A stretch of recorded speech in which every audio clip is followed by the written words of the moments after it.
एक ऐसा मुल्क जो दुनिया में खुद को सुपर पावर कहता है, जो कहता है कि हम जो चाहेंगे वही होगा, जिसको चाहेंगे उसको निपटा देंगे, जिसको चाहेंगे उसको मार देंगे, जिसको चाहेंगे उसको नेस्तो नाबूद कर देंगे। किसी की हस्ती नहीं है जो मेरे सामने खड़ा हो सके, किसी की औकात नहीं है जो मेरे सामने खड़ा हो सके, जो मुझे आंख दिखा सके। पर यही घमंड ये ईरान लेकर के गए थे, और जब ईरान में ये गए तो ईरान से ठुक पिट कर खुद ही वापस आ गए। इतनी बुरी तरीके से ईरान ने इनको मारा है कि इनके फौजियों की लाशें दिखाने लायक नहीं रह गई हैं, और ये सिर्फ छुपाते जा रहे हैं अपनी मीडिया से, अपनी आवाम से कि हमारे कितने फौजी मारे गए। हर देश का नागरिक अपने देश के लिए मारा जाता है, ब्रिटेन का नागरिक ब्रिटेन के लिए मारा जाता है, फ्रांस का नागरिक फ्रांस के लिए मारा जाता है, भारत का सैनिक अपने देश के लिए शहीद होता है। लेकिन अमेरिका एक ऐसा देश है जिसके फौजी इजराइल के लिए मारे जा रहे हैं, इजराइल के लिए ताबूत पैक हो रहे हैं, और इजराइल खामोश दूर बैठकर तमाशा देख रहा है कि बस हमारा क्या है, हमें ना जंग लड़नी है और ना अपने फौजियों को भेजना है, हम तो दूर से ही तुम्हारी समर्थन से, तुम्हारे सपोर्ट से ईरान के खिलाफ जंग लड़ रहे हैं। जो जंग लड़ रहे हैं उसमें भी सारी मदद तुम्हारी ही है। और हालत ये हो रही है कि अमेरिका के फौजी मारे जा रहे हैं इजराइल के लिए, और इजराइल के फौजी अपनी सरजमीन में बैठे हुए हैं।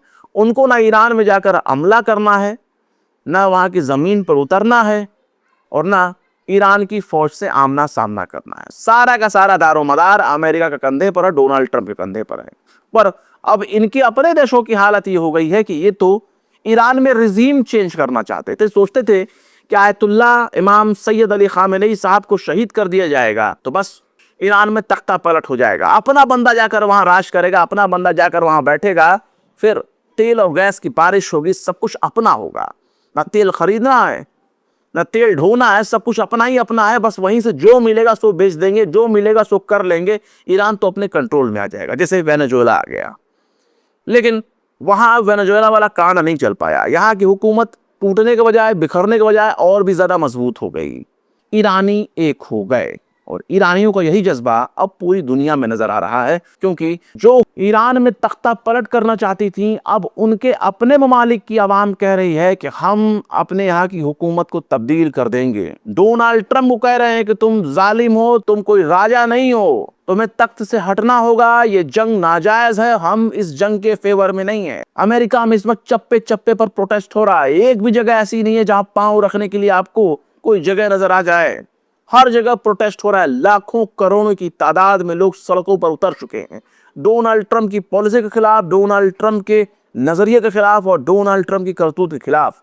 अमेरिकी नहीं चाहते कि उनकी औलादें, उनके बच्चे अमेरिकी वर्दी में ईरान में जाकर मारे जाएं, ईरान के जवाबी हमलों में शिकार हो जाएं और वो इजराइल के लिए मारे जाएं। अमेरिका को ईरान से कोई खतरा नहीं था, और इसके लिए खुफिया प्रमुख जो है वो पहले ही रिजाइन देते वक्त बता चुका है कि कोई भी खतरा नहीं था। ये इजराइल के दबाव में, नेतन्याहू के दबाव में ऐसा किया गया हमला है। नेतन्याहू ने डोनाल्ड ट्रंप को एक ऐसी खाई में छोटी गंगा बोलकर ले जाकर कुदा दिया जहां से डोनाल्ड ट्रंप खुद को कीचड़ में काला काला देख रहा है, और रोजाना सोशल मीडिया पर आकर लंबी लंबी बकायती करता है, झूठ बोलता है कि बस ईरान ने हमसे रिक्वेस्ट किया है, ईरान हमसे हार गया है, हम जीत गए, हमने उनके एयर डिफेंस सिस्टम को खत्म कर दिया, उनकी नेवी को खत्म कर दिया, उनकी आर्मी को खत्म कर दिया, उनके एयरफोर्स को खत्म कर दिया।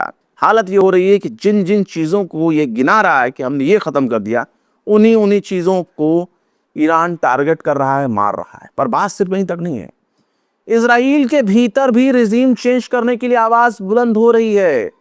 जिस अमेरिका और इजराइल ने ईरान में रिजीम चेंज करने के लिए बहुत बड़ी मुहिम चलाई, बहुत ज्यादा फंडिंग किया, एजेंटों को ईरान में ले आकर छिपाया, बैठाया, उनके जरिए अटैक कर रहा है ईरान की आवाम के ऊपर।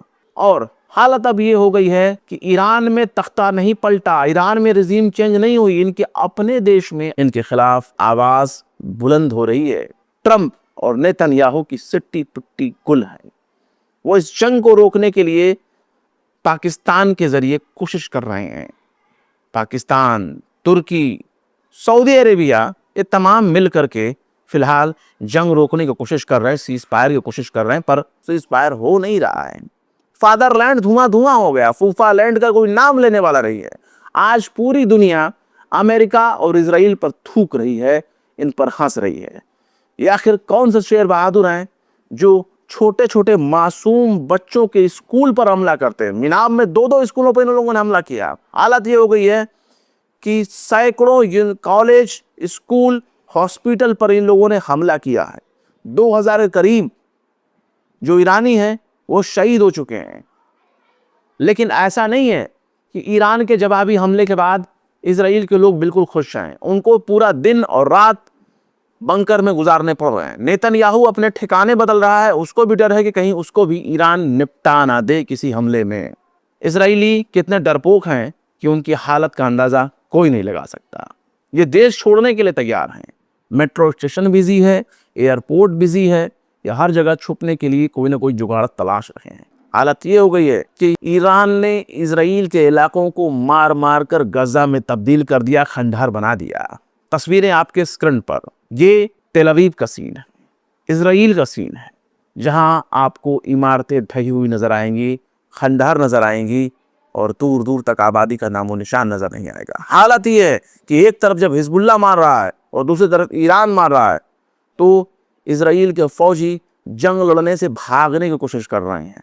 ईरान की फौज खुद कह रही है कि हमारे पास फौजियों की सख्त कमी है, रिजर्विस्ट की सख्त कमी है, हमें परमानेंट सोल्जर की जरूरत है। और ऐसे ही रहा तो आईडीएफ टूटकर बिखर जाएगी। यानी जंग हारने के करीब इजराइल पहुंच चुका है, या फिर यूं कहा जाए कि जंग हार चुका है।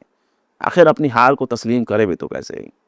ईरान जैसा शेर इनकी चमड़ी उधेड़ ले रहा है। ये कहें तो कैसे कहें? नॉर्दर्न इजराइल खाली हो चुका है। वहां के मेयर गिड़गिड़ा रहे हैं, रो रहे हैं, अपनी हुकूमत से कह रहे हैं कि आखिर हमें मदद क्यों नहीं मिल रही है? हिजबुल्लाह हमारे साथ ऐसा कैसे कर रहा है? हिजबुल्लाह ने मार मार कर नॉर्दर्न इजराइल को बिल्कुल कबाड़ में तब्दील कर दिया है। वहां रहने के लिए कोई ठिकाना महफूज नहीं है। इसी को कहते हैं कि किसी को कमजोर नहीं समझना चाहिए। अमेरिका और इजराइल ने अपने ताकत के गुमान में, ताकत के गुरूर में ईरान को बहुत कमजोर मान लिया था। सोचे थे दाढ़ी टोपी वाले लोग हैं, नमाज पढ़ने, कुरान पढ़ने वाले लोग हैं, आखिर क्या हासिल कर लेंगे साहब? वो तो वो हासिल कर चुके हैं जिनको खत्म करने के लिए, जिनको छीनने के लिए आप बरसों से उनके पीछे पड़े थे। उनको भी मालूम था आज नहीं तो कल, नहीं तो परसों, कभी तो इजराइल, कभी तो अमेरिका, कभी तो यूरोप उनके दरवाजे पहुंचेगा। तब उनकी मुंडियों की काट कर मीनार ईरान बनाएगा।